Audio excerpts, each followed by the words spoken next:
Case register हुआ था और इसका नाम है नवीन नितिन शर्मा। और ये नितिन शर्मा का आधार और बाकी सब जो डिटेल्स थे, केवाईसी डिटेल्स थे, वो सब हमें उसी समय पुलिस स्टेशन से मिला। वहाँ पर भी बॉम्ब थ्रेट का केस था, परंतु ये व्यक्ति हमें मिल नहीं पा रहा था। ये इसका डिटेल तो मिल गया, इसका एड्रेस मिल गया, इसके घर पता सब मिल गया था हमें। तो वहाँ पर हमने ये बेसिकली दिल्ली का रहने वाला था, तो दिल्ली हमारा टीम पहुंचा, तो दिल्ली पे हमने चेक किया तो वहाँ पर भी इसका मिला नहीं था। तो हमें पता चला कि 2015 में ये दिल्ली से निकल गया है, और 2015 में जब ये दिल्ली से निकला तो उसके बाद उसके घर वालों के साथ इसका कोई संपर्क नहीं था।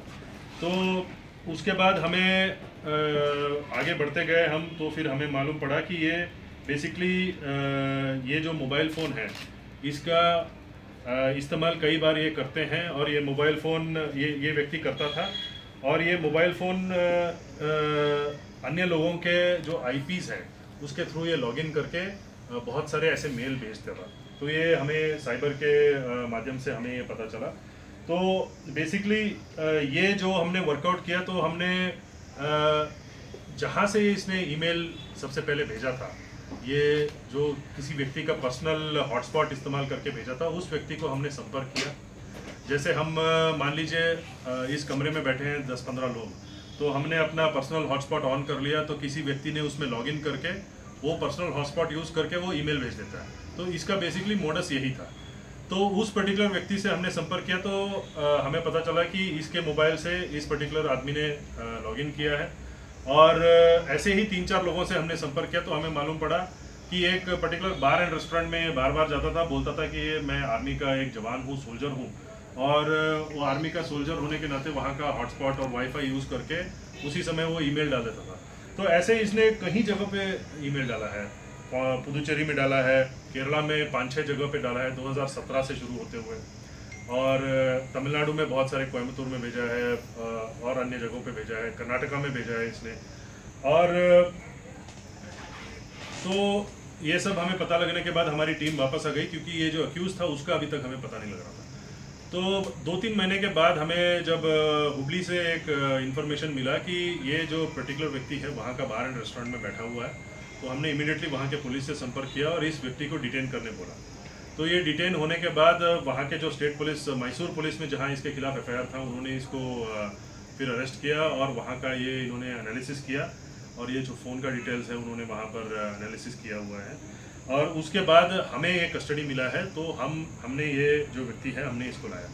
तो इसमें बड़ा इंटरेस्टिंग फैक्ट ये है कि ये जो पर्टिकुलर व्यक्ति है 2015 से अपने घर से निकला। 2015 अपने घर से जब निकला, इसके गर्लफ्रेंड के साथ झगड़ा हुआ, सॉरी इसके परिवार वालों के साथ झगड़ा हुआ बिकॉज ऑफ हिज गर्लफ्रेंड। तो जब निकला तो इमीडिएटली उसका एक व्हीकल एक्सीडेंट का केस हो गया, और ये जाके पहुंचता है हरियाणा में मेवात बोल के एक जगह है, वहाँ जाके पहुंचता है। तो वहाँ ये संपर्क में आता है सर्टन मुस्लिम फंडामेंटलिस्ट ऑर्गेनाइजेशंस। तो ये इसको इन्फ्लुएंस करते हैं, और मौलाना करीम सिद्दीकी बोल के एक पर्टिकुलर अक्यूज है जो आज अभी पुलिस कस्टडी में, जुडिशियल कस्टडी में है।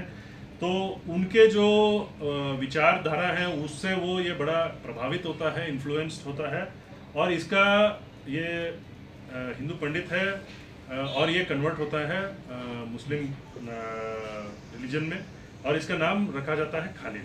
तो वहाँ के लोग इसको इंडोक्ट्रिनेट करते हैं, इसको बताते हैं कि क्या कैसे करना है, और ये ऐसे थ्रेट मेल्स भेजने के लिए उसको 20-30 हज़ार ये कैश में देते थे। तो ये बार बार ऐसी चीज़ें करते आ रहा था। तो 2015 से इसने ये शुरुआत किया। तो 2015 से जब ये इसने शुरुआत किया, बीच में थोड़ा समय लगा अन्य प्रदेश के पुलिस विभागों को इसको पकड़ने के लिए। तो जैसे ही ये केसेस बढ़ते गए, तो ये बार बार पुलिस कस्टडी में जाता रहा, तो इसका ये जो मोडस है ये इसका खुलासा हो गया। तो बेसिकली ये व्यक्ति है, इसके खिलाफ अभी हम पता करने की कोशिश कर रहे हैं। 2009 में इसके खिलाफ एक मर्डर का केस है, 2015 में व्हीकल एक्सीडेंट का केस है, 2023 में एक और मर्डर का केस है, 2000 दिल्ली पुलिस का ही एक और डेकॉइटी का केस है। इसका साल और इसका एफआईआर का डिटेल्स अभी भी हम इसको इन्वेस्टिगेट कर रहे हैं। इसके अलावा अन्य प्रदेशों में केरला, पुदुचेरी, कर्नाटका, तमिलनाडु, हुबली जो कर्नाटका का एक डिस्ट्रिक्ट है, वहाँ पर इसके खिलाफ कई सारे केसेस हैं। तो बड़े सारे प्रदेशों में इसके खिलाफ केस है और इसका पुलिस कस्टडी और जुडिशियल कस्टडी ट्रांसफ़र हुए आ रहा है। और ये बेसिकली हम इसको अभी इंट्रोगेट करेंगे और हम पता करेंगे कि इसका जो बैकग्राउंड है, ये जो पर्टिकुलर बैकग्राउंड इसने हमें बताया और हमें इसके बारे में पता चला, इसका कितने डेप्थ, कितने गहरा है इसका, और ये किस लेवल तक ये इन जैसे इलीगल एक्टिविटीज़ में ये जुड़ा हुआ है। और इसके कारण बहुत सारे हमारे जैसे स्टेट्स में और हमारे जो डिस्ट्रिक्ट्स में, हिमाचल में भी और बाकी प्रदेशों में भी इसके कारण बहुत फाइनेंशियल नुकसान हुआ है, क्योंकि ये बड़े सारे थ्रेट मेल भेजता है। उसके कारण जो इंस्टीट्यूशन होता है, जैसे डीसी ऑफिस हो गया या तो कोई लूलू मॉल हो गया जहाँ पर इसने भेजा था पहले, तो पूरा वेकेट करना पड़ता है, पूरा शटडाउन करना पड़ता है, पुलिस फोर्सेस वहाँ भेजने पड़ते हैं, एंटी सबोटाज चेक करना पड़ता है, तो इससे फाइनेंशियल लॉस होता है। तो इसके बिहाइंड इसका क्या मोटिव है, क्या इसका आइडियोलॉजी है, क्या इसका इंटेंशन है, करने का इरादा क्या है, ये सब चीज़ों के बारे में अभी हम और इन्वेस्टिगेट करेंगे और हम और पता करेंगे इसमें और क्या हमें निकलेगा। अगर हमें ज़रूरत पड़ेगी सीनियर अधिकारियों की मदद के लिए तो हम डेफिनेटली उनसे संपर्क करेंगे। अगर ज़रूरत पड़ेगी कोई केंद्रीय विभागों की ज़रूरत पड़ेगी तो उनसे भी अगर ज़रूरत पड़ेगी तो हम उनसे भी संपर्क करेंगे और इसकी और इन्वेस्टिगेशन करेंगे। और हम पूरी कोशिश करेंगे कि इसमें जो भी है और इसके पीछे जो भी इन्वॉल्व है और कोई व्यक्ति भी इन्वॉल्व हो उसका भी हम अरेस्ट करें, और जहाँ जहाँ ये रहा है वहाँ पर हम जाके हम पता करेंगे कि क्या इसके पीछे क्या क्या रहा है ना। तो बेसिकली मेरा आपको बुलाने का मकसद यही था। अगर आपकी तरफ से कोई सवाल हो तो